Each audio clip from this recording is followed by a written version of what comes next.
करोति वाचालं पङ्गुं लङ्घयते गिरिं यत्कृपातमहं वन्दे परमानन्दमाधवम्।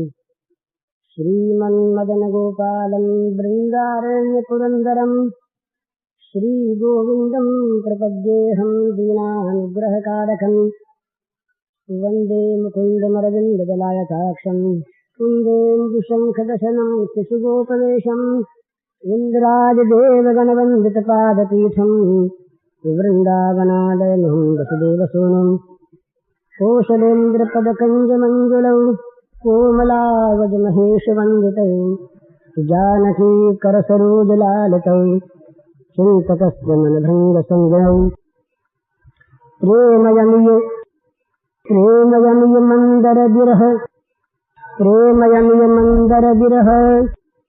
भरत पयोधि गंभीर प्रेम अमिय मंदर बिरह भरत पयोधि गंभीर मथिकाधव सुर संतहित कृपा सिंधु रघुवीर। संसार के इतिहास में, संसार के आज तक के इतिहास में भरत सा उदाहरण कहीं कोई नहीं मिलता। और तुलसीदास ने भरत का चित्रण जिस रूप में किया, तुलसीदास जी ने भरत की जो मूर्ति देखी वो मूर्ति किसी ने नहीं देखी। जितने नाटक इतिहास काव्य जगत में हैं, शेक्सपियर के नाटकों में कुछ ऐसी चीजें आती हैं, पर जब भरत को देखते हैं तो उनके सामने सब के सब फीके पड़ जाते हैं। ये रामचरितमानस में कैकेयी के द्वारा भगवान राम के वनवास और भरत के राज्य की का वरदान मांगने से लेकर और चरण पादुका लेकर भरत के लौटने तक का जो प्रसंग है ये अद्वितीय है। इसमें त्याग, इसमें प्रेम, इसमें भ्रातृ प्रेम, स्वार्थहीनता का इतना सुंदर, इतना महान आदर्श चरित्र है कि वो यदि किसी के जीवन में आ जाए, किसी राष्ट्र में वो व्याप्त हो जाए, तो उसका व्यक्तिगत या राष्ट्रगत जीवन इतना ऊंचा चढ़ जाता है जिसकी कोई सीमा नहीं। भरत के दर्शन रामचरितमानस में बालकांड में बहुत कम होते हैं, बड़े सुंदर होते हैं। जब वो दूत आते हैं जनकपुर से, उस समय भरत दर्शन होते हैं, प्रसन्न भरत है। परंतु इनका वास्तविक दर्शन भरत का आरंभ होता है जब भरत ननिहाल में हैं और वहां समाचार पाते हैं बुलाहट का। उस समय जब यहाँ महाराजा दशरथ का स्वर्गवास हो चुका है, तमाम राज्य में राम विरह और दशरथ के निधन का शोक छाया हुआ है, सब लोग दुखी हैं, सारा परिवार, सारा राज्य संतप्त है। उस समय गुरु वशिष्ठ के आदेश से उनको बुलाने के लिए धावन जाते हैं और वो धावन जब उनको ले करके आते हैं और अयोध्या में उनका प्रवेश होता है, उस समय से भरत के भव्य दर्शन और बड़ी ऊंची सत्य के दर्शन प्रारंभ होते हैं। तुलसीदास महाराज ने बड़ी सुंदरता के साथ इसका चित्रण किया है। वो ये इस प्रकार का चरित्र है, इस प्रकार का ये महान आदर्श है। इस आदर्श को यदि हम अपने जीवन में ढाल सकें तो भगवत प्रेम क्या वस्तु है और संसार में किस प्रकार से किसको रहना चाहिए, ये सब बातें प्रकट हो जाती हैं। तो इसीलिए कहा है कि प्रेम अमीय मंदर बिरह भरत पयोधि गंभीर मथ काढ़ु सुर संतहित कृपा सिंधु रघुवीर। कहते हैं कि प्रेम अमृत है, पर ये प्रेम रूपी अमृत गंभीर समुद्र के अंदर समाया हुआ था। भरत जो हैं ये हैं इस प्रेम समुद्र के, ये प्रेम अमृत के गंभीर समुद्र। तो ये समुद्र में प्रेम समाया हुआ था जैसे दूध में घी होता है, दिखता नहीं, पर कोई मथने वाला उसको जब मथ देता है तो उसमें से नवनीत निकलता है, घी निकलता है और वो बड़ा सुंदर होता है। तो इसी प्रकार से ये प्रेम रूपी अमृत भरत रूपी महान समुद्र में, गहरे समुद्र में, भरत पयोध गंभीर, बड़ा गंभीर सागर। माने किसी किसी में तो ऐसा होता है कि छोटी नदी होती है, जरा सा पानी बरसा कि नदी में बाढ़ आ गई, छलक उठी नदी। पर गंभीर समुद्र में कितना ही पानी आके प्रवेश कर जाए, वो उछलता नहीं, वो अपनी मर्यादा छोड़ता नहीं। उसका गांधीर्य जो है उसके अनंतता को ढके रखता है। इसी प्रकार से भरत हैं, ये गंभीर पयोधि हैं। इनमें से कोई देख ले ऊपर से प्रेम को, नहीं दिखते। तो इनके प्रेम का प्रकाश कैसे हुआ? तो कहा भगवान ने मंथन किया। भरत रूपी समुद्र को भगवान ने मथा। जैसे उस सागर को मथा देवता और असुरों ने, तो उसमें से अमृत निकला। तो वहां तो अमृत भी निकला, जहर भी निकला, कालकूट भी निकला। यहाँ तो केवल अमृत ही अमृत है, यहाँ जहर के लिए स्थान नहीं है। तो यहाँ पर मथा श्री राघवेंद्र ने, भगवान ने, और मथा काहे से? वहाँ जो मंदराचल था, यहाँ भी मंदराचल होना चाहिए। मंदराचल के सम्मान बड़ा कठोर, बड़ा तीव्र, बड़ा ऊंचा, बड़ा भारी। वो मंदराचल क्या है? ये जो विरह है, भगवान का वियोग। अगर कहीं ये लीला न होती, कहीं भगवान का वियोग न होता, भगवान यदि अपना वियोग भरत को न देते, तो भरत के प्रेम का किसी को पता लगता ही नहीं। इतना गंभीर सागर है वो कि अपने मुंह से कभी भरत से निकलता ही नहीं कि मेरे में प्रेम है। इतना प्रेम प्रकट होने पर भी भरत ने कभी अपने को प्रेमी नहीं कहा। अपने को हमेशा भरत ने नीच माना। तो कभी किसी को मालूम होता ही नहीं कि भरत में प्रेम है। तो ये तो भगवान ने इस मंदराचल को डाल दिया और लगे मथने, इसमें से वो प्रेम प्रकट हो गया। भाई ये प्रकट क्यों किया भगवान ने इस प्रेम को? कि जितने भी देवता थे, जितने भी साधु महात्मा थे, ये सब प्रेम से वंचित थे। ज्ञान की बात सब कहें, पर प्रेम किसी में नहीं, ऐसा नहीं। उनके हित के लिए, सुर साधु हित, उनके हित के लिए भगवान ने मथकर इस प्रेम सागर को, भक्त रूपी प्रेम सागर को, इसमें से प्रेम को निकाल कर रख दिया। तो ये भरत की महिमा। तो भरत के प्रथम दर्शन हमें होते हैं इस रूप में, जब भरत अवध में लौट आते हैं। तो भरत जब लौटे तो भरत ने क्या देखा? श्रीहत सर सरिता बन बागा, नगर विशेष भयावन लागा। खग मृग हय गय जाहिन जोये, राम वियोग कुरोग बिगोये। नगर नारी नर निपट दुखारी, मनहु सबन सब संपत्ति हारी। भरत ने नगर में प्रवेश करते समय देखा कि जितने भी नगर के बाहर के बाग बगीचे रहे, जितने तालाब रहे, नदियां रहीं, वे सब के सब मानो भयानक हो रहे हैं। किसी में प्रसन्नता नहीं झलक रही है। नगर के अंदर प्रवेश किया तब तो नगर विशेष भयानक लगा।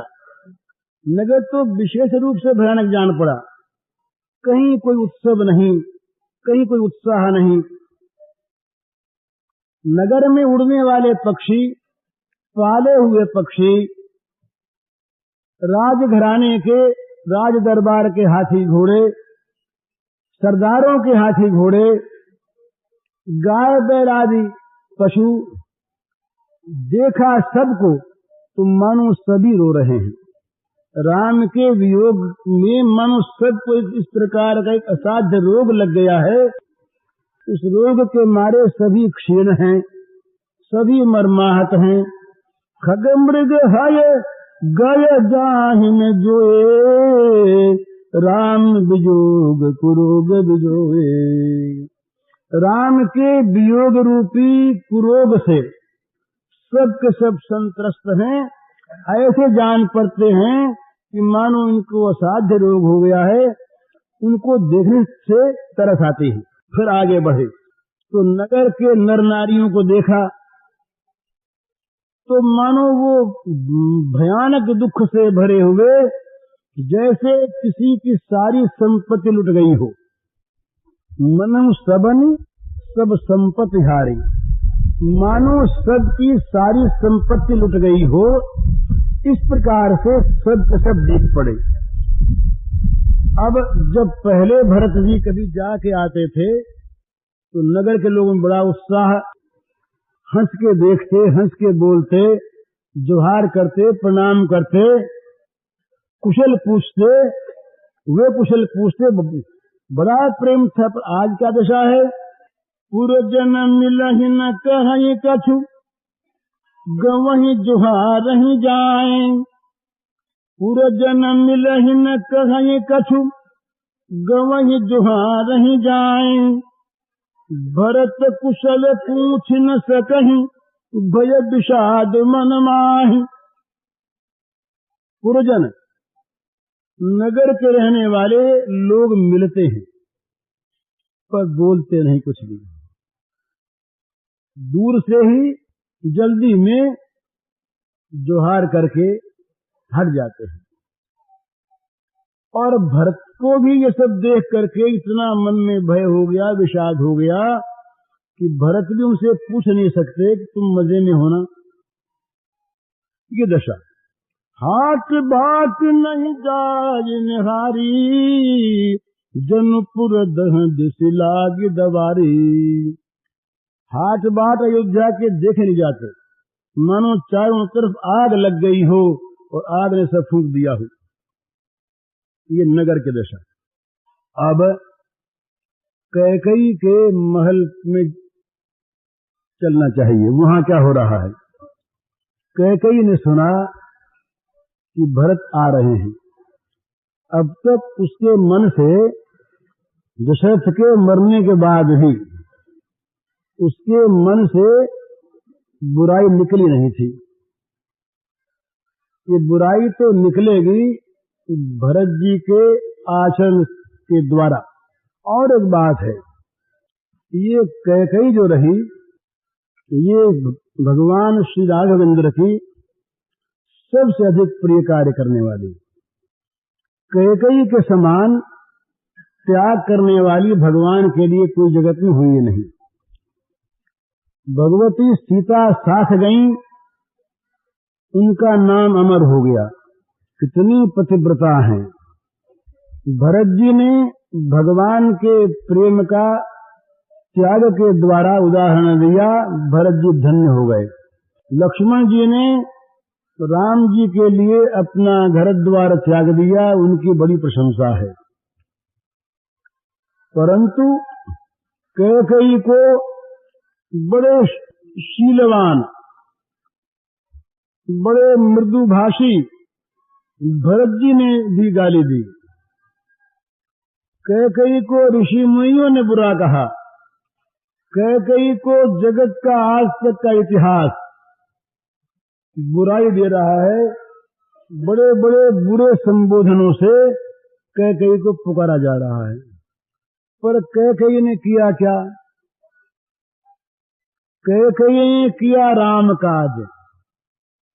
अगर कैकई भगवान को वन में न भेजती तो राम के अवतार का जो मिशन है, राम के अवतार का जो महान कार्य है, वो पूरा ही न होता। तो कैकई ने जन्म भर, जीवन भर और जगत के जीवन भर के लिए कलंक अपने ऊपर ले लिया। अपने प्यारे राम का काम करने के लिए। ये प्रेम का सबसे ऊंचा नमूना है, जहां प्रेम की कहीं तारीफ नहीं होती, जहां उसकी निंदा होती है। सारा जगत केवल अभी नहीं, हमेशा के लिए जिसके जीवन पर थूकता है, जिससे घृणा करता है, जिसे कुटिला, कलंकिनी, पापिनी, राक्षसिनी कुछ भी बताता है, पर जिसके जीवन में राम काज करने के सिवा कुछ और है ही नहीं। ये एक जगह प्रसंग आया, इसका कुछ नमूना अध्यात्म रामायण में है। जब ये वन में कैकेयी जी गईं, तो राम अकेले में मिले। अकेले में मिलकर राम ने कहा कि माता, तुम मन में उदास न होना, तुमने तो मेरा काम किया है और ये मैंने करवाया है। सरस्वती का तो बहाना है, बेचारी मंथरा का बहाना है, करवाने वाला तो मैं हूं। तो कैकेयी ने इतना कहा वहां पर कि महाराज बड़ा कठिन काम करवाया आपने, ऐसा काम किसी और से न करवाना। कितना बड़ा कलंक। इसीलिए राम ने बार बार कहा कि मां कैकेयी को जो पापिनी कलंकिनी मानेगा उसको नरकों की प्राप्ति होगी, क्योंकि राम जानते हैं कि कैकेयी से प्रिय कार्य मेरा कोई करने वाला है ही नहीं। राम का वन में जाना और वन में जाकर के ऋषियों को सताने वाले तमाम राक्षसों के संहार की प्रतिज्ञा करना, उन दुखी ऋषि मुनियों के दुखों को आंखों से देखना, दंडक वन को पवित्र करना, वहां से राक्षसों को हटाकर मारकर ऋषि मुनियों के लिए सुरक्षित करना, राक्षसराज रावण के त्रास से सारे जगत को मुक्त करना, इन सारे कार्यों के मूल में है कैकेयी माता का वरदान। तो कैकेयी माता के समान भगवान का प्रिय कार्य करने वाले ये प्रेमियों के लिए समझने की बात है। बहुत तारीफ मिले, प्रशंसा मिले और भगवान का या किसी महात्मा का वो प्रिय पात्र कहलावे और भगवान के साथ साथ उसकी भी पूजा हो, इस प्रकार की स्थिति में तो भक्त बनना बहुत सहज है। उसमें एक गौरव मिलता है, महत्ता मिलती है, मान मिलता है, कीर्ति मिलती है, पूजा मिलती है। और जहां इसके बदले में तिरस्कार मिलता हो, अपमान मिलता हो, निंदा मिलती हो, हमेशा के लिए नाम पर कालिख लगती हो, ऐसी स्थिति को स्वीकार करके और अपने इष्ट का प्रिय कार्य करना, ये बहुत बड़ी ऊंची बात है। जगत के इतिहास में कैकेयी के समान ऐसा कार्य करने वाला कोई मिलता नहीं। एक भगवान के सिवा सबने कैकेयी की निंदा की। वशिष्ठ महाराज भी रूठ गए, उन्होंने भी गालियां बक दी, पति के द्वारा तिरस्कृता हो गई, पुत्र के द्वारा तिरस्कृता हो गई, मुंह दिखाने लायक नहीं रही कहीं कैकेयी। पर कैकेयी का उज्ज्वल चरित्र ये राम ने देखा, राम ने तारीफ की, राम ने लोगों को रोका कि कोई इनकी निंदा मत करो, करने वाला पापी होगा। और राम ने स्वयं तारीफ की, राम ने कैकेयी की मन से पूजा की, सबसे पहले कैकेयी से मिले। इसका ये अर्थ नहीं कि वो विरोधिनी थी, ये नीति के प्रसंग में ये भी कहा जा सकता है। तो कैकेयी के संबंध में यहाँ जो कुछ भी वर्णन आवे, आप लोगों में से कोई भी उनके प्रति दुर्भाव न करें। तो कैकेयी के महल में अब चलिए। कैकेयी के मन में बुराई अब तक बनी हुई है। कैकेयी ने ये मन में निश्चय कर रखा है कि भरत आवेंगे और जो कुछ मैंने भरत के लिए किया है ये मैं भरत से प्रसन्नता पूर्वक कहूंगी, बताऊंगी और मेरा बेटा भरत प्रसन्न हो जाएगा। भरत राज गद्दी पर बैठेगा और मैं देखूंगी। जब मनुष्य किसी स्वार्थ में फंस जाता है, किसी स्वार्थ में आसक्त हो जाता है, तो उसको अपने स्वार्थ की सिद्धि के सामने सबका विनाश, सबकी हानि और अपनी बड़े से बड़ी हानि भी कुछ नहीं मालूम होती। वो समझता है मैं लाभ में हूं। राम का वियोग हो गया, पति देवता चल बसे, नगर भर में निंदा है, ये सब कुछ है, पर कैकेयी के मन में जो स्वार्थ है और जिस स्वार्थ सिद्धि का उसके मन में अब तक बड़ा उत्साह है, ये उत्साह तो मंद तब होगा जब भरत कैकेयी के प्रस्ताव को स्वीकार कर देंगे। जब भरत तिरस्कार करेंगे तब कैकेयी घबराएगी। अब तक तो कैकेयी के मन में बड़ा उत्साह है, उल्लास है। तो कैकेयी क्या करती है? आवत सुत सुनी कैकेयी नंदिनी, हर्षीद विपुल जलरुह चंदनी, सजियारती मुदित उठ धाई, द्वार ही भेंट भवन ले आई। भरत दुखित परिवार निहारा, मानहु तुहिन बनज बनु मारा। कैकेयी हर्षित यही भांति, मनहु मुदित दवलाज के राती। सुतई ससोच देखी मनु मारे, पूछती नैहर कुशल हमारे। सकल कुशल कही भरत सुनाई, पूछी निज कुल कुशल भलाई। कहु कहतात कहाँ सब माता, कहाँ सिय राम लखन प्रिय भाता। कैकेयी का बुराई भरा मन इस आशा में है कि भरत आते ही प्रसन्न हो जाएगा मेरी सारी बातों को सुनकर। तो बड़े आनंद में, उल्लास में, पति मर चुके हैं, पति की लाश अब तक जलाई नहीं गई है, वो कैकेयी ने आरती से आरता बनाया, आरती की थाली बनाई और दौड़ी उठकर, मनोरथ पूर्ण हो रहा है ना, और दरवाजे पर जाकर के भरत को अंदर ले आई आरता उतार करके। भरत ने देखा एक माँ कैकेयी के सिवा तमाम घर की दासियां भी।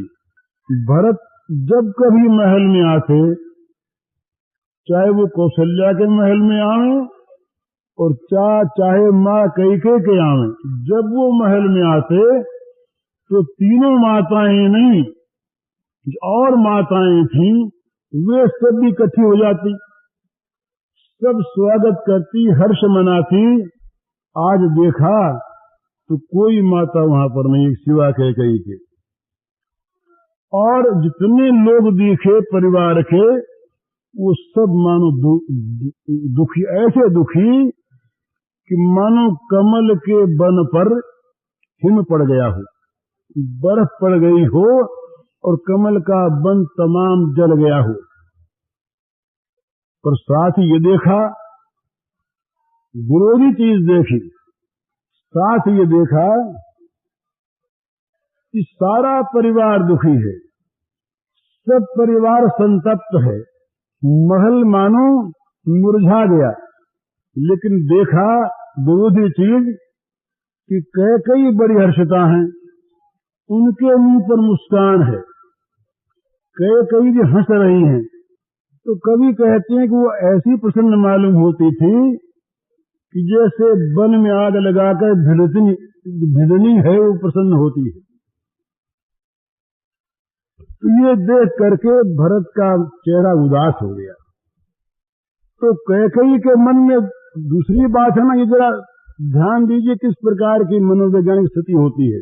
कैकेयी ने अपने को सफल माना कि मैंने राम का वनवास मांग लिया और भरत का राज्य मांग लिया, तो राम वन में गए, बड़ा अच्छा हुआ, कंटक मिट गया, यहाँ रहते तो कुछ आपद विपद आती। और दशरथ महाराज मर गए, ये भी कोई बुरी बात नहीं हुई। वो रहते और वो कुछ राम के पक्ष की बात कहते तो शायद भरत लड़ जाते। ये उसके अपने मन की कल्पनाएं हैं। तो यहाँ जो कुछ हुआ है इसकी तो उसे चिंता नहीं है, इसका तो उसके मन में हर्ष है। परंतु उसके मन में जब भरत को उदास देखा, ये चिंता हुई कि हमारे पीहर में तो सब खुशी है ना, ये जो उदास है तो शायद वहां कोई घटना हो गई हो। यहाँ की घटनाएं जो हुई ये तो उसके आनंद को बढ़ाने वाली है, चाहे पति मरे तो चाहे राम का वियोग हुआ। तो सुत सोच देखी मन मारे, पूछती नैहर कुशल हमारे। पुत्र को मन मारे हुए दुखी देखकर और कैकेयी ने पूछा कि भैया सब हमारे पीहर में प्रसन्न तो है ना? तो भरत जी ने कहा सब प्रसन्न है। पर भरत जी ने साथ ही पूछा कि मैया हमारे यहाँ तो सब प्रसन्न है ना? उदास देखा सबको। तो भरत जी क्यों पूछते? आज कोई माता नहीं है, आज कोई भैया पास नहीं है। भरत आवे और राम भरत का आना सुन करके न मिलने आवे, बड़े भाई की बात नहीं, वहां तो स्नेह का सागर उमड़ता है। तो भरत जी ने कहा कहूँ कह तात कहाँ सब माता, कह सिय राम लखन प्रिय भाता। मैया बताओ पिताजी कहाँ हैं, सब माताएं कहाँ हैं, और मेरी मैया सीता कहाँ हैं, और मेरे प्यारे भाई राम लक्ष्मण कहाँ हैं, ये नहीं दिखे कोई। तो अब कैकेयी के एक धक्का सा लगा। सोचा कैकेयी ने कि अगर राम की और दशरथ की बातों का जैसा मैं अपने मन में समझती हूँ, ऐसा ही अगर इसके सामने वर्णन किया, इसी रूप में रहा, तो ये कहीं बिगड़ जाए। तो कैकेयी ने दंभ किया। सुनि सुत बचन स्नेह मज, कपट नीर भरी नयन, कपट नीर भरी नयन। भरत श्रवण मन शूल सम, पापिनी बोली बहन। जब भरत को देखा कि ये तो पिता की बात पूछ रहे हैं, मुझे पूछा ये नहीं कि तुमने आरती क्यों उतारी, तुम प्रसन्न क्यों हो, ये तो नहीं पूछा। पर पिता की बात पूछ रहे, पिताजी कहाँ हैं और राम कहाँ है, लक्ष्मण कहाँ है, सीता कहाँ है। तो मानो दुख दिखाती हुई, सहानुभूति प्रकट करती हुई, माने मैं भी दुखिता हूँ इस बात से कि पिताजी चले गए, इसी अंश में। और उसने मन में दंभ किया और कपट के आंसू भर के वो बोली। तो वो चाहे कुछ भी बोले, उसका जो बोलना है, इस सारा बोलना, मीठा बोलना भी भरत के लिए तो वो कानों में सूल के समान चुभने वाला है, क्योंकि उसमें राम वियोग की बात आवेगी ही।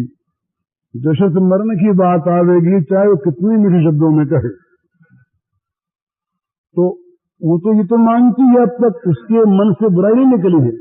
वो मानती है कि राज्य वाली जितनी बात है तो मरने की बात तो हट गई। पिता के मृत्यु की बात भरत जी भूल गए। भरत ही बिसरे पितु मरना, सुनत राम बन गौन, हेतु अपन को जान जिया, थकित रहे धरी मौन। जब सुना भरत जी ने कि पिता की मृत्यु राम के वियोग में हुई और राम के वनवास का कारण मैं, तो वो स्तंभित रह गए। कुछ देर के लिए उनका हिलना, बोलना, चलना बंद हो गया, जुबान बंद हो गई, मनो पत्थर किसी मूर्ति हो गई। अरे मैं राम वन में कारण और राम का वनगमन पिता के मरण में कारण। तो पिता की मृत्यु भूल गए, राम का वनगमन सामने रहा और राम के वनगमन के सामने रहा अपना ये शरीर। ये मैं कलंकी व्याकुल हो गए। तो व्याकुल हुए। अभी तक भी कैकेयी के मन में जहर है। कैकेयी ने सोचा मन में कि ये बोलता तो है नहीं, तो जरूर इसके मन में राज्य की ओर से सम्मति है। पिता के मरने का दुख है और थोड़ा कलंक का भी डर होगा कि भाई राम वन में गए हैं। और असल दुख तो इसको जो है वो बाप के मरने का ही है। राज्य का तो दुख, इस राज्य तो इसको है सुख, तो राज्य की बात तो उसके मन में आती ही नहीं। वो तो उसके मन में है ही नहीं कि मैंने जो राज्य का संपन्न किया काम, इससे दुखी हो, तो उसकी कल्पना में नहीं है। वो केवल यही मानती है कि पिता के मरने का इसको बड़ा दुख है, बोलता नहीं। और कहीं ये शोक में इतना व्याकुल हो जाए तो फिर राज्य की गद्दी बैठने में क्या दिक्कत करेगा, तो समझाने लगी। विकल बिलोकी सुत ही समझावती, मनहु जरे पर लोन लगावती। तात रावु नहीं सोचे जोगू, बड़े सुख जसु की लेहु भोगू। जीवत सकल जन्म फल पाए, अंत अमर पति सदन सिधाये। अस अनुमान सोच परिहरऊ, सहित समाज राजपुर करहू। अब इसने अपना प्रस्ताव सामने रख दिया। ये बोली, हंसकर बोली, पुत्र को विकल देखकर हंसकर समझाती हुई बोली, मानो घाव पर नमक छिड़क रही हो। बोली, भैया तुमको पिताजी के मरने का बड़ा सोच है तो ठीक है, पर हमारे महाराज ऐसे थे कि उनका सोचने योग्य नहीं, चिंता की बात नहीं है। कि जब तक जीते रहे तब तक तो यहाँ उनका जीवन सफल हुआ, सब अच्छे अच्छे काम किए, बड़ी शोभा हुई, बड़ी उनके कीर्ति वैश्य हुआ। और अब मरने पर वो कहीं भूल गए हैं, मरे हैं वो अंत में तो अमरपति देवताओं के धाम में पधारे हैं। तो ये समझ करके तुम चिंता छोड़ दो और सबके साथ, घर वालों के साथ और मजे में राज करो। अब जहां राज करो ये सुना, अब तो उनके तन तन में आग लग गई, जैसे पके घाव पर कोई आग रख दे। सुन सुठी सहमेउ राजकुमारू, पाके छत जनु लाग अंगारू। धीरज धर। अब उनके मन में विषाद, शोक, पिता के मरण का शोक, राम के वनवास का शोक, अपने इसमें कारण है इस बात का महान विषाद। और उन सब में इस माँ ने काम किया। अब माँ पर रोष, शोक, विषाद, रोष, ये तीनों का सम्मिश्रण हो गया भरत के मस्तिष्क में, और तीनों से मिली हुई इनकी दशा हो गई। तो पहले तो बोला नहीं गया, पर रोष ने कहा बोलो, शोक ने बोली बंद कर दी, विषाद ने मौन कर दिया, पर रोष ने कहा बोलो। तो धीरज धरि भरि लेहि उसासा, पापिन सबहि भांति कुल नाशा। जो पे कुरुचि रही अचितोही, जनमत काहे न मारहु मोही।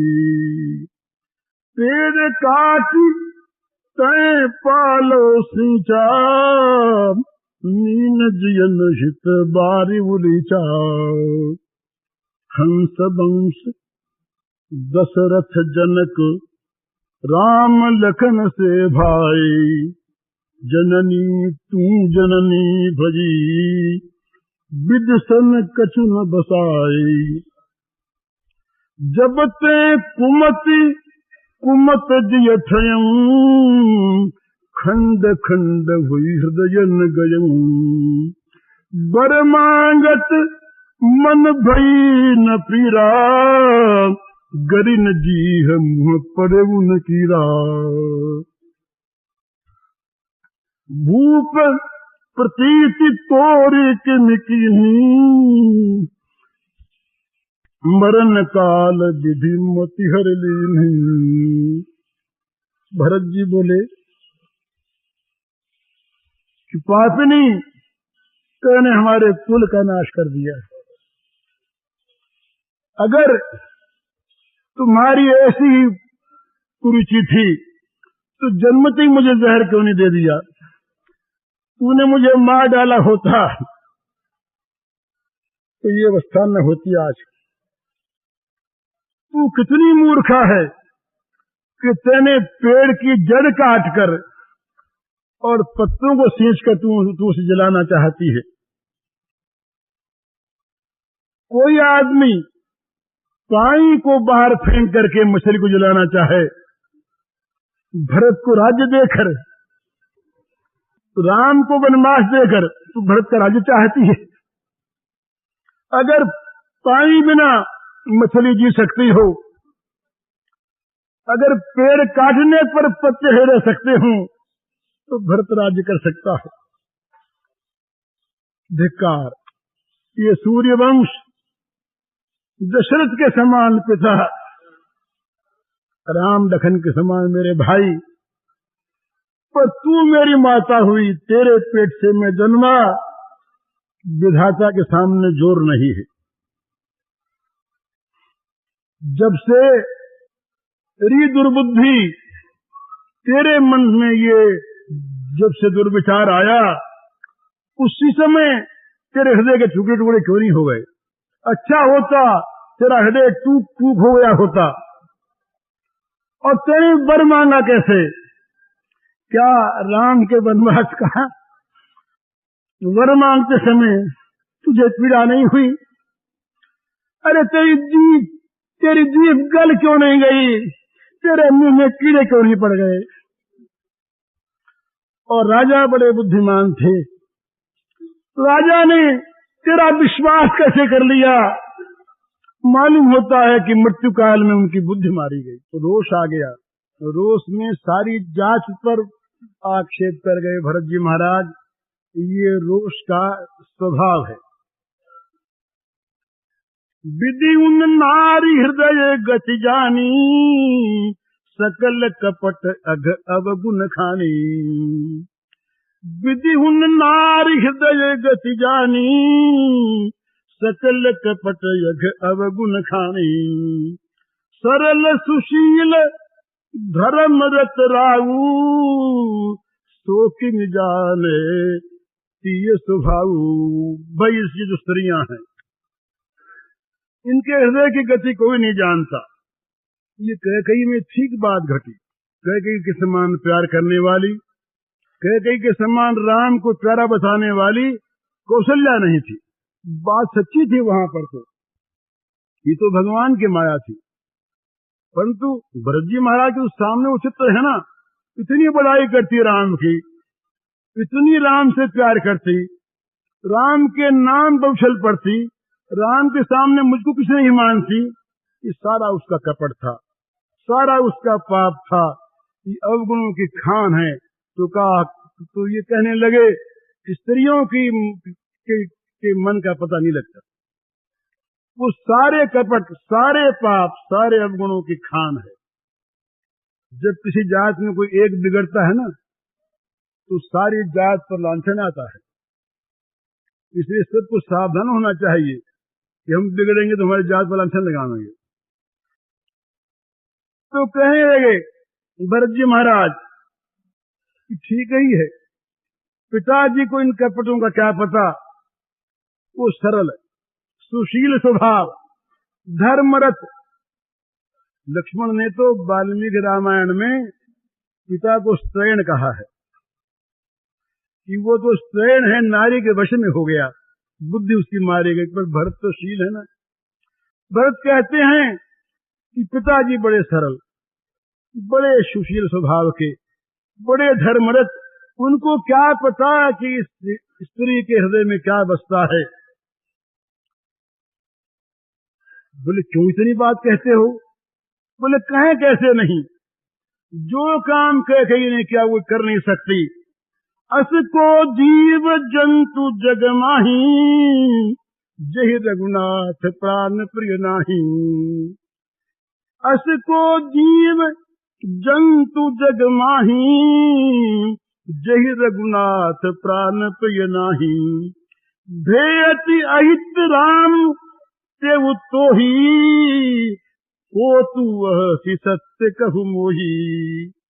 जो हसी सो हसी मुंह मसिलाई, आंख ओट उठ बैठ ही जाई। भरत जी ने कहा कि संसार में कोई ऐसा प्राणी है भी, जीव जंतुओं में कोई भी, जिसको राम प्राण प्रिय न हो। जो राम मनुष्य ही नहीं, पशु पक्षी कीट पतंग सबके प्राण प्रिय, वो राम तुझे खाने लगे, वो राम तुझको अहित करने वाले लगे, तू है कौन बता। जीव नहीं कर सकता ऐसी बात, जंतु ये सांप नहीं करता ऐसी बात, सिंह नहीं करता ऐसी बात, कुत्ता नहीं करता ऐसी बात, गधा नहीं करता ऐसी बात। तू कौन है ये तो बता। रोष आ गया कि जो कुछ भी हो, तू जो हो सो हो, मुंह में कालिख पोत कर अलग बैठ जा, मुझे मुंह मत दिखा, चली जा अलग, मुंह में कालिख पोत ले।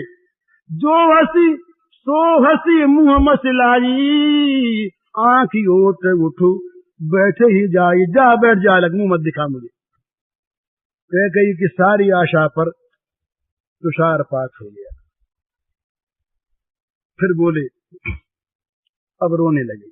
माता का रोष जो था वो अब विषाद में परिणत हो गया। राम विरोधी हृदय ते प्रकट की नभी मोह, मोह समान को पात की बाज कहूं कछु तोय। मेरे मन का जो पाप था, मेरे मन में जो राम का विरोध था, विधाता ने उसे आज प्रकट कर दिया। अथवा मैं राम विरोधी हूं, ये बात आज विधाता ने सबके सामने प्रकाशित कर दी। मेरे समान कौन पापी है, तुझको तो मैं व्यर्थ ही दोष देता हूं। सारे पाप का मूल तो मैं ना, मैं न होता तेरे मन में बात आती क्यों। तो दोष तेरा नहीं, दोष मेरा है। यूं कह करके और फिर शोक छा गया। शोक आया कि चुप हो गए। 3 चीज आई थी, शोक आया था, विषाद आया था, रोष आया था। रोष ने बुलवा दिया, विषाद ने सहमा दिया और शोक ने बोली बंद कर दी, फिर चुप हो गए। ये भरत का एक दृश्य है, ये भरत के चरित्र का एक दृश्य है। इधर कौशल्या माता के सामने जाते हैं, ये दूसरा सीन है, बड़ा सुंदर है, बीच का छोड़ देते हैं। भरत जी ने सोच लिया मन में कि ये माँ तो मेरी माँ नहीं, इस माँ का तो मुंह देखना पाप। भरत जी ने सोचा कि इस महल में ठहरना, पानी पीना, बैठना, उठना, ये भी पाप। भरत जी ने सोचा कि यहां से भागो, तो भरत जी वहां से निकले और पीछे पीछे शत्रुघ्न जी, ये दोनों कौशल्या के पास पहुंचे और वहां का दृश्य देखिए। जहां कैकेयी हंस रही थी, जहां कैकेयी आरती लेकर के आई थी, जहां कैकेयी मुदित मन थी, जहां कैकेयी ने उत्साह पूर्वक सारी बातें कही, वहां अब कौशल्या के महल का दूसरा दृश्य है। मलिन बसन बिबरन बिकल कृश शरीर दुख भार। मलिन बसन बिबरन बिकल कृश शरीर दुख भार। कनक कलप बर बेली बन मानहु हनी तुषार। कनक कलप बर बेली बन मानहु हनी तुषार। भरत जी ने जाके देखा मैया को, मैले कपड़े पहने हुए हैं, अंग का रंग बदल गया है, विवर्ण हो गई हैं, विकल हैं, व्याकुल हैं, शरीर सूख गया है, दुख का भार सह नहीं पा रही हैं, मानो कनक कल्प वृक्ष की लता पर हिमपात हो गया। ये दशा। भरत सामने पहुंचे, भरत प्रणाम नहीं कर पाए। भरत सामने पहुंचे तो भरत को देखते ही भरत ही देखी मात उठ धाई। मूर्छित अवन परी झई आई। भरत को देखते ही माँ उठी, दौड़ी, पर मारे शोक के विकल हो गई, मूर्छा आ गई और जमीन पर पड़ गई धराम से। देखत भरत विकल भजे भारी। परे चरण तन दशा दुसारी। भरत ने देखा ये दशा, बड़ी व्याकुलता हुई। मन में आया ही कि ये कुलांगार इसका कारण है। पड़ गए माँ के बगल में, गिर पड़े, चरणों में गिर पड़े, कहने लगे मात तात कह दे दिखाई। कह सिंह राम लखन दो भाई। कई कत जननी जग माझा। जो जनमित भजी काहे न बांधा। कुल कलंक जय जनन हूँ मोही। अपजस भाजन प्रियजन द्रोही। कोटि भुवन मोहि सरिस भागी। असि गति तोरी मातु जहि लागी। पितु सुरपुर बन रघुबर केतु। मैं केवल सब अनरथ हेतु। दिग मोहि भयहु बेनु बन आगी। दुसह दाह दुख दूषण भागी। व्याकुल होकर के भरत रोने लगे, बोले मैया पिताजी कहाँ हैं? पिताजी को दिखा दे। और सीता मैया, मेरे प्यारे भाई राम लक्ष्मण कहाँ है बता।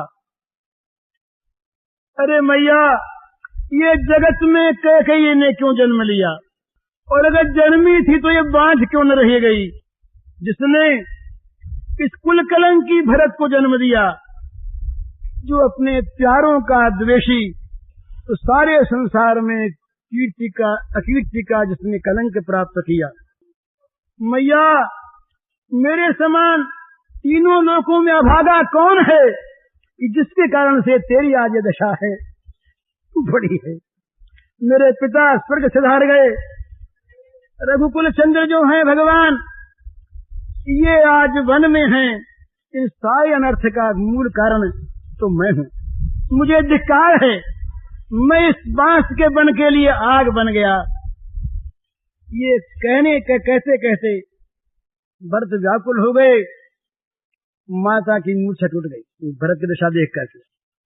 मातु भरत के बचन मृदु, सुनि पुनि उठी संभारे, लिए उठाई लगाई उर, लोचन मोचति बारी। कौशल्या मैया ने देखा कि मेरा भरत कहीं मर न जाए, सावधान हुई, दुख को संभाला। उसके मृदु वचनों से भरत के मैया में चेतना आ गई। मैया ने उठ के क्या किया, भरत को उठाया, छाती से लगा लिया और अपनी आंखों से उसके सिर का अभिषेक करने लगे। बड़ी सलहदया माता। सरल सुभाय मायहि लाए, अतहित मनहु राम फिर आए। उमड़ा माता का, हृदय से लगा लिया माता ने। फिर लक्ष्मण को खींचा, उसको हृदय से लगा, उनको शत्रुघ्न जी को खींचा, हृदय से लगा लिया।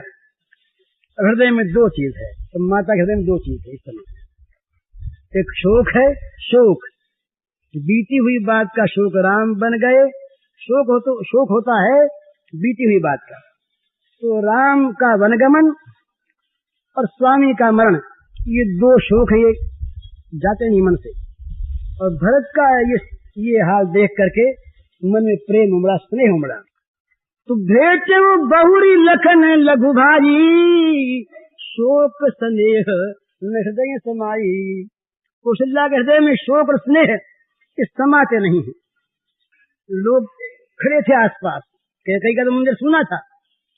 यहाँ जब राम जी आए तो सब लोग खड़े, बहुत लोग खड़े, सबने देखा। तो राम के माता की दशा देख करके सब लोगों के मन में भक्ति हो गई, श्रद्धा हो गई। कहा भाई राम की माँ है ना, ऐसे क्यों न होती। देख स्वभाव कहत सब कोई, राम मातु वसु काहे न होई। राम की माता है ना, क्यों नहीं ऐसी होती। माता भरत गोद बैठारे, आंसू पहुंची मृदु वचन उचारे। माता ने भरत को बैठा लिया गोदी में और आंसुओं को अपने हाथों, अपने आंचल से पोंछकर बहुत मीठी बोली। शोक की बात नहीं, कहीं शोक की बात मैं कहूं तो भरत का क्या हो। समझाती है, अजऊ बच्छ बलि धीरज धरहु, कुसुम उसम शोक परिहरहु। उल्टा समझाती है माता कि बेटा वत्स धीरज रख, बुरा समय जानकर शोक छोड़ दे। जनिमा नहु ही हानि गलानी, काल कर्म गति अघटित जानी। भाई काल कर्म की जो गति है, अघटित है, होनी होती है, ये समझकर धीरज धरो, हानि गलानी को छोड़ दो। और जो भरत जी ने बुरा भला कहा ना, मात कितना ऊंचा चरित्र है कौशल्या का। वो कैकेयी के लिए कुछ नहीं कहती, बल्कि समझाती है। काहुई दोष देहु जनिताता, भाव मुनि सद विधि बाम विधाता। शोक निकल गया मुंह से, स्नेह था, स्नेह से समझा रही थी पुत्र भरत को बड़े प्यार के साथ। बोली बेटा किसी को दोष मत दो, ये तो विधाता मेरे लिए उल्टा हो गया। शोक याद आ गया, दशरथ की मृत्यु याद आ गई, वनगमन याद आ गया। फिर बोली कि न मालूम विधाता की क्या इच्छा है, मैं बेटा जी रही हूं ना अब तक, मालूम नहीं मुझे विधाता और क्या क्या दिखावेगा। मैंने सुख देखा, मैंने राम को देखा, सीता का विवाह देखा, आज मैं देख रही हूं स्वामी नहीं है, राम लक्ष्मण सीता तीनों वन में गए हैं, पता नहीं विधाता और क्या दिखावेगा। जो एते हूँ दुख मोहि जियावा, अजहू को जान नहीं कातई भावा। इतने दुख पर भी जिस विधाता ने मुझको जला रखा है, पता नहीं कि उसके मन में क्या है, तो और क्या करने वाला है। अब बताने लगी क्या हुआ। पितुआयसु भूखन बसन, तात तजे रघुवीर, विस्मय हरसन हृदय कछु, पहरे बल कर तीर। बेटा, पिता की आज्ञा जानते ही राम ने गहने उतार दिए, राम ने अपने कपड़े उतार दिए। उसके मन में मैंने देखा न कोई हर्ष था, न कोई शोक था, न कोई आश्चर्य था, मन कुछ हुआ ही नहीं। उसने खुशी खुशी बलकर वस्त्र पहन लिए। मुख प्रसन्न मन रागन रोषु, सब कर सद विधि करि परितोषु। चले विपिन सुनि सिय संग लागी, रहि न राम चरण अनुरागी। सुनतई लखन चले उठि साथा, रहि न जतन किए रघुनाथा। तब रघुपति सबहि सिरुनाई, चले संग से अरु लघु भाई। राम लखन प्रिय बनहि सिधाए, गए उन संग न प्राण पठाए। ये सदुभा इन आँख न आगे, तऊ न तजा तनु जीव यभागे। मोइन लाज निज नेह निहारी, राम सरिस सुत मैं महतारी। जिये मरे भल भूपति जाना, मोर हृदय सतकुलिश समाना। मैया बोली, बेटा, राम के बन जाते समय उसका मुख बड़ा प्रसन्न था, न किसी से राग था उसका, न कहीं द्वेष था। जब राम बन जाने लगा तो सीता साथ बोली, तो माँ समझाया नहीं। बेटा, उसका राम के चरणों में बड़ा प्रेम था, वो मानी नहीं। और जब राम चलने लगे तो लक्ष्मण भी उठकर साथ हो लिए। लक्ष्मण को राम ने समझाया, पर लक्ष्मण माने नहीं। तब राम ने उनको भी साथ ले लिया, सबको सिर नवाया। इस प्रकार से बेटा देख, राम लक्ष्मण भरत, राम लक्ष्मण सीता तीनों वन को चले गए, लेकिन मैं भागनी, न मैं साथ गई और न मैंने प्राणों को साथ भेजा। इन्हीं आंखों के सामने ये सब घटनाएं हो गईं,